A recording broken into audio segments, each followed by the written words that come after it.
Question number 8 ले हामीलाई के भन्दैछ त क्वेसन नम्बर 8 मा पनि गाह्रो कुरा त केही पनि छैन होला।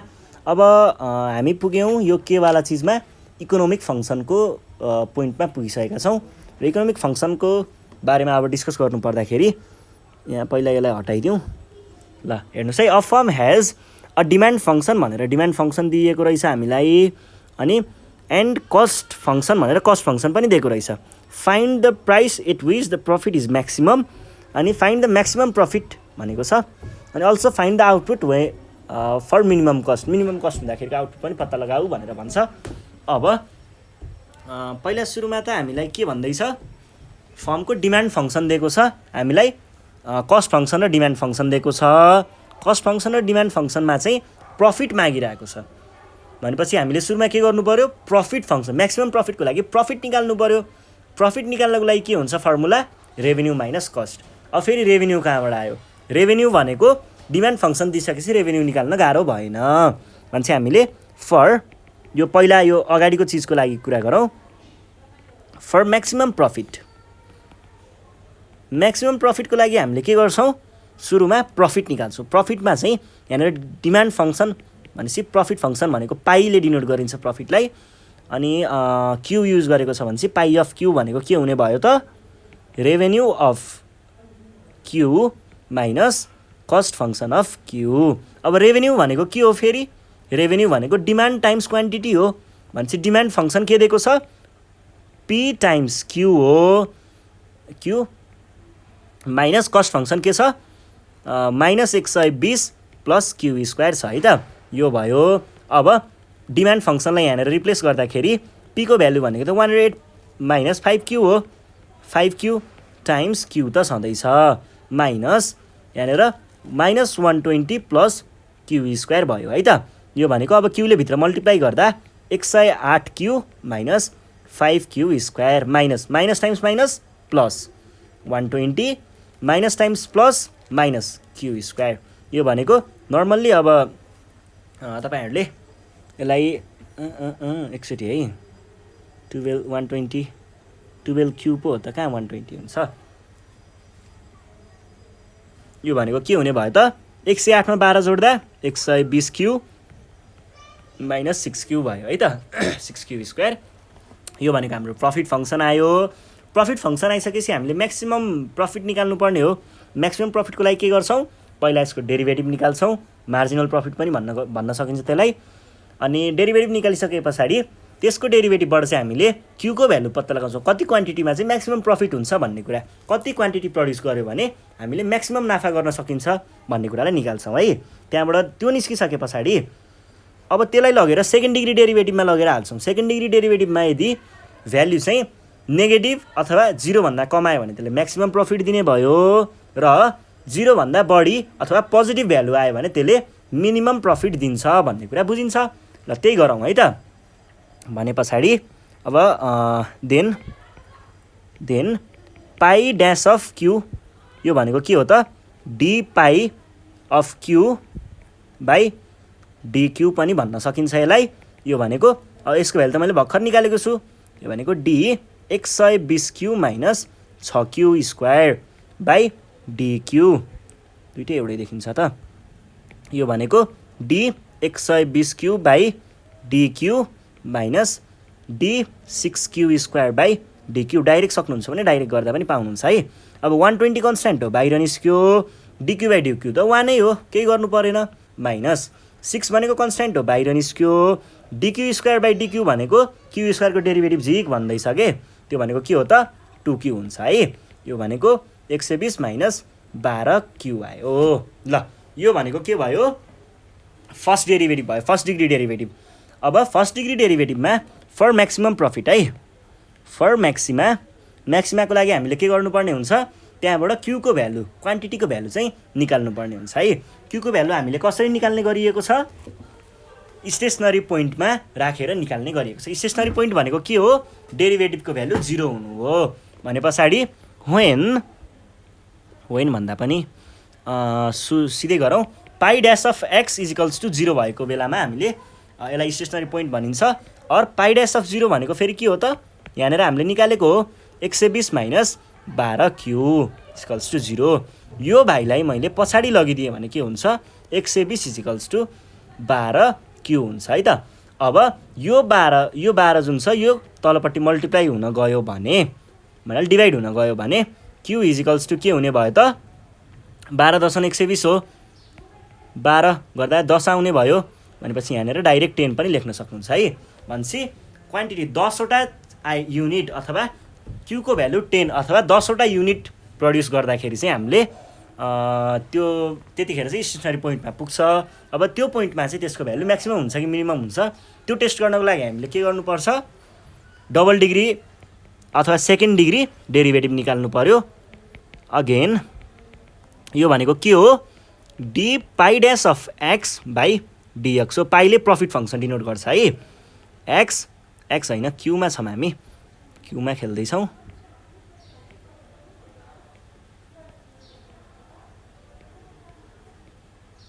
क्यू यो भनेको के आयो D 120 minus 12 Q by dQ. यो भनेको D 120 by dQ minus D 12 Q by dQ. अब यो भनेको के हुने भयो त डी 120 बाई डिक्यू भनेको त कन्स्ट्यान्टको डेरिभेटिभ हो। कन्स्ट्यान्टको डेरिभेटिभ डजन्ट एक्जिस्ट भनेपछि यो 0 हुने भयो। माइनस 12 क्यू भनेपछि 12 भनेको कन्स्ट्यान्ट हो बाहिर आयो। अब बाँकी रह्यो डिक्यू बाई डिक्यू त्यो भनेको त 1 हो भनेपछि यो माइनस 12 हुने रहेछ। यो कुरा पनि बुझियो। अब हुन त यो नेगेटिभमा आइसक्यो र कन्स्ट्यान्टमा आइसक्यो यसको भ्यालु सिधै हामीले म्याक्सिमम रहेछ भनेर थाहा पाउन सकिन्छ। र पनि प्रोसिड्युरलाई फलो गर्दाखेरि चाहिँ हामीले के भन्नुपर्छ वेन क्यू इजिकल्स टु 10 के हुने भयो त क्यूको भ्यालु 10 भएको बेलामा P double dash of Q भनेको के हुने रहेछ त minus 12 which is less than 0। Less than 0ले के डिनोट गर्छ म्याक्सिमम। देयरफोर के भन्न सकियो त when Q equals to 10 profit is maximum. अब यो कुरा त निकाल्यौँ हामीले तर एकचोटि फेरि क्वेसन पढाउँ त। क्वेसनले खास सोधेको चाहिँ के हो a firm has demand function यति and cost function this find the price at which भनेपछि प्राइस त पत्ता लगाइसकियो। प्राइस भनेको प्राइस पत्ता लगाएको छैन क्वान्टिटी मात्रै निस्केको। Price at which the profit is maximum भन्छ। फाइन्ड द म्याक्सिमम प्रफिट पनि भन्छ। भनेपछि पहिला यसलाई लगेर के गर्नु पर्यो प्रफिट म्याक्सिमम प्रफिट हो नि त हामीलाई निकाल्नु पर्ने। म्याक्सिमम प्रफिट भनिसके पछाडि हामीले प्राइस अफ म्याक्सिमम प्रफिट भनेको है price at which profit is maximum भनेको त्यो चिजको प्राइस कति हुनु पर्यो म्याक्सिमम प्रफिटको लागि प्राइस कति राख्नु पर्यो भनेर भनेको। भनेपछि त्यसलाई हामीले केमा लगेर राख्नु पर्यो त प्रफिटको भ्यालु निकाल्नको लागि यसलाई लगेर हामीले यो प्राइस भन्छ डिमान्ड फङ्सन म्याक्सिमम प्रफिट क्यूको भ्यालु 10 हुने भयो र यसलाई अब म्याक्सिमम प्रफिटको लागि हामीले प्रफिट फङ्सनमा लगेर राख्नु पर्यो है। म्याक्सिमम प्रफिटको लागि हामीले के गर्छौँ प्रफिट फङ्सन हाम्रो के छ म्याक्सिमम प्रफिट इजिकल्स टु क्यूको भ्यालु हामीले के अरे प्रफिट फङ्सनमा लगेर राख्दाखेरि यो भनेको के हुने भयो त प्रफिट फङ्सन कति निकालेको थिएँ मैले 120 माइनस 6 क्यू स्क्वायर भनेपछि 120 क्यू स्क्वायर हो। 120 क्यू माइनस कति भयो 6 क्यू स्क्वायर क्यूको ठाउँमा 10 लेखिदिउँ टाइम्स 10 यो भनेको 1200 माइनस 600 भनेको 600 भनेपछि यो भनेको कति आयो 600 आयो र यो हाम्रो म्याक्सिमम प्रफिट हो है त। म्याक्सिमम प्रफिट निस्किसक्यो। अब प्राइस फर म्याक्सिमम प्रफिटको लागि चाहिँ हामीले के गर्छौँ प्राइस निकाल्नको लागि चाहिँ त्यो भ्यालुलाई लगेर हामीले केमा राख्नु पर्यो भन्दाखेरि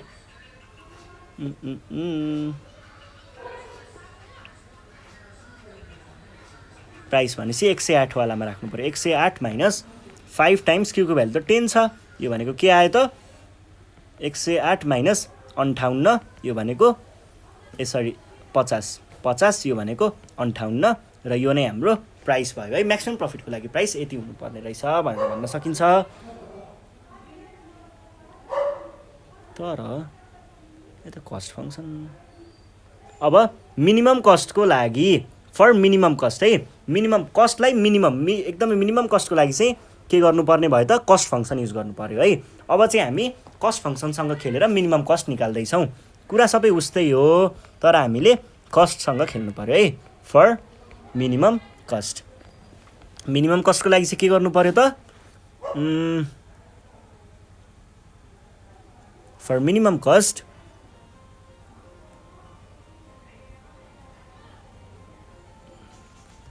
मिनिमम कस्टको लागि चाहिँ सुरुमा हामीलाई दिएको कुरालाई युज गर्नु पर्यो। यो भनेको के छ कस्ट फङ्सन दिएको थियो, कस्ट फङ्सन लेखिहालेँ।